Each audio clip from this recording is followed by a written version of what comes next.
Welcome to the business interview. I'm Markus Karlsson. We're starting today with a question. Is the euro too strong? Well, an increasing number of Eurozone politicians seem to think so. The new French Prime Minister Manuel Valls has said a strong single currency risks undermining his government's efforts to make France more competitive. Spain's Prime Minister Mariano Rajoy has also chimed in, criticizing the European Central Bank for not acting against the strong euro. For more on this, we can turn to a man who's been called Mr. Euro. Jean-Claude Trichet is the former president of the European Central Bank, and he's seen as one of the architects of the single currency. Now he's wearing a number of hats, one as the chairman of the influential think tank, the Bruegel Institute. Welcome to the program, first of all. It's a pleasure. Let me start with that question. It's simple, but it's still complicated. Is the euro too strong in your mind? Well, first of all, I would like to stress the paradox. You have heard over the last 5 years, the euro will disappear, the euro will evaporate. We do that to save the euro. The euro is in total collapse. And it was the title of many, many articles. And what is said now is that the euro is too credible, too inspiring too much confidence. So as regards the present situation, it's clear that a number of economies and currencies have communicated on the fact that they were extremely happy to be as weak as possible. Mm-hmm.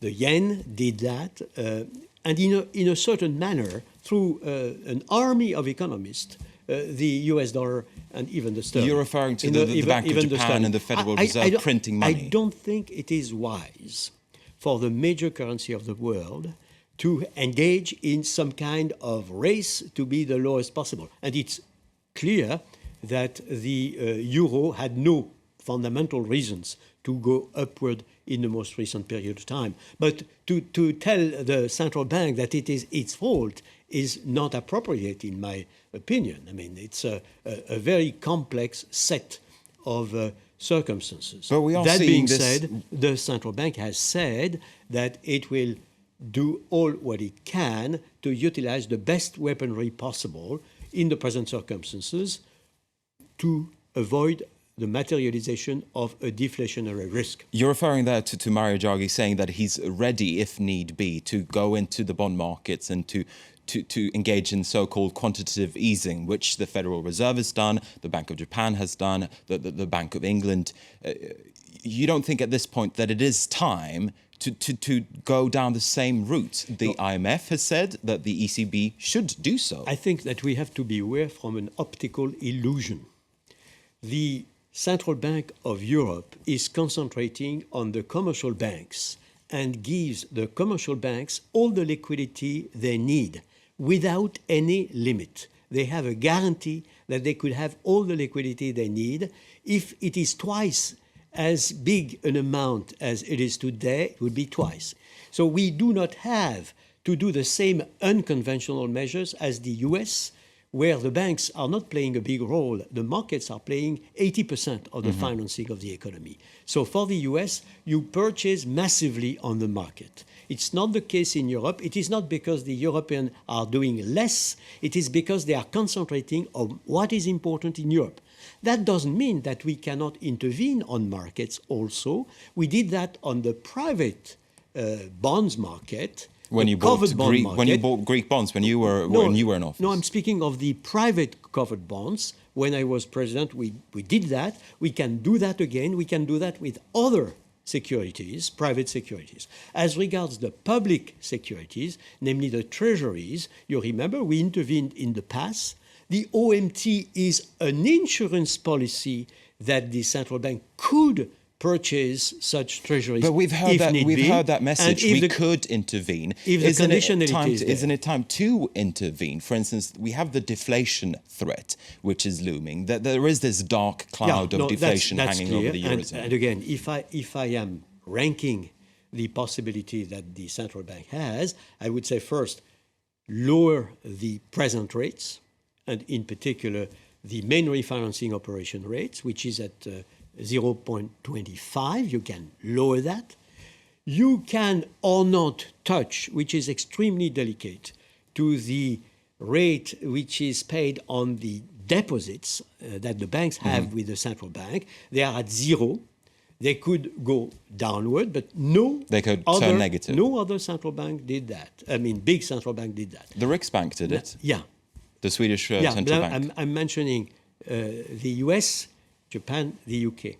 So again, it could be done. It's extremely touchy, obviously, and it was not considered a big success. But it has a powerful symbolic impact. And then you can purchase on markets securities. As I said, I would, of course, say private securities to the extent that it is the private sector which has to be helped in the present circumstances. Okay. But I would also say to put all the burden on the central bank is wrong, because inflation depends also very, very much in some countries on social partners, depends very much on investment in the country itself. What countries are you thinking of then? I'm thinking of the countries that have room for maneuvering because they have big current account surplus. So Germany then?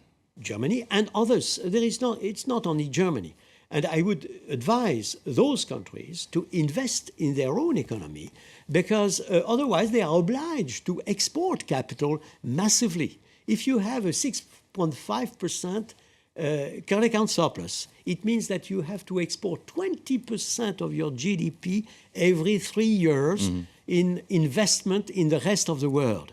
If half of it would be invested in your own economy, you would be better off. Now, you have experience of what happens beyond or behind closed doors in Frankfurt at the European Central Bank. When the French government says that the ECB should engage in quantitative easing, when the Spanish government says it, when the IMF says it, does that make a part, or is that part of the decision-making process, those viewpoints? I would say no, for a very simple reason. The treaty says exactly the contrary. The treaty says you should take your decision on the basis of your own analysis, of your genuine own analysis, and you should not receive instructions or even ask for any instructions. But obviously, ECB officials... My colleagues. I know my colleagues. I know how they are reasoning, and they are attached to the treaty, which is crystal clear. And I would also say that we did not wait for governments to decide anything when we intervened in August 2007 with the unlimited liquidity supply in Europe. And so I would really say I am confident that the central bank will do all what it can to preserve the solid anchoring of inflation expectations.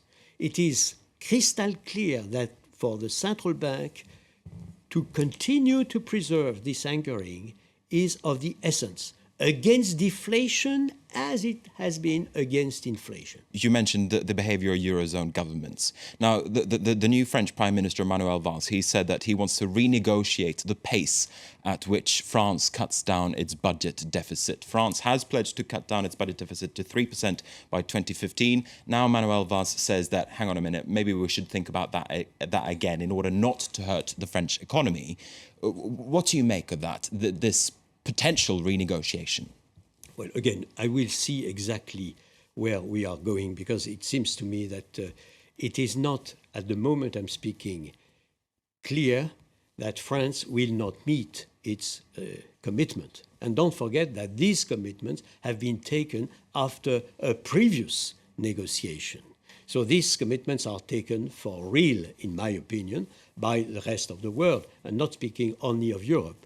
And it seems to me that it would be extremely good that the French government could combine the reforms that are absolutely necessary and will by themselves activate the economy, because confidence will come back, and the respect for previous commitments. Again, France has benefited of an enormous amount of confidence coming from the rest of the world during all this period of crisis. And this is clear when you look at the treasuries and the interest rate on the treasuries.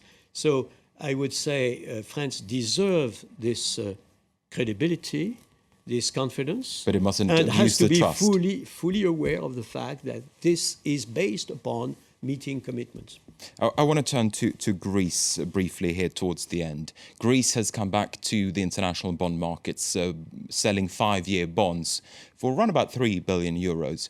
What do you make of that? Is that a real step forward for Greece? The Greek government seems to think that it is a real step forward. Do you agree? Well, if the euro area is not alarming in the eyes of the rest of the world, it is because a number of reasons. Amongst those reasons, the first one is that the countries that were losing confidence have done a very, very important work on themselves. And Greece is a case in point. Greece was considered the most vulnerable countries of the world in the realm of the advanced economy. And at the moment we are speaking, a number of investors are betting on Greece and on its capacity to work again and after having regained competitiveness, to be an economy that would be confidence-inspiring. But it's still a long way forward, though, for the Greek economy, isn't it? Of course, it's a long way forward. Of course, it's a long way forward for all countries in Europe. Of course, this is no time for complacency. But it is a symbolic illustration of the fact that the Europeans have preserved their own historical construction. Do you fear complacency? I would say it is the duty of wise persons like me to call for a total absence of complacency. But it's true that as soon as our own societies are out of the pressure of major difficulties, major crises, they have a tendency to forget what I would say, unfortunately, drove them to this difficulty. And so I would say we have to remain very vigilant permanently. But again, let's not neglect what we are observing today. It's an emblematic illustration of the fact that the European and the euro area has worked hard and that it is recognized by the rest of the world now, very clearly. All right, Jean-Claude Trichet, the former head of the European Central Bank. We're going to have to wrap it up there. Thank you very much indeed for your time, sir. Thank you. And with that, we're going to wrap up this edition of the Business Interview. Stay with us here at France 24.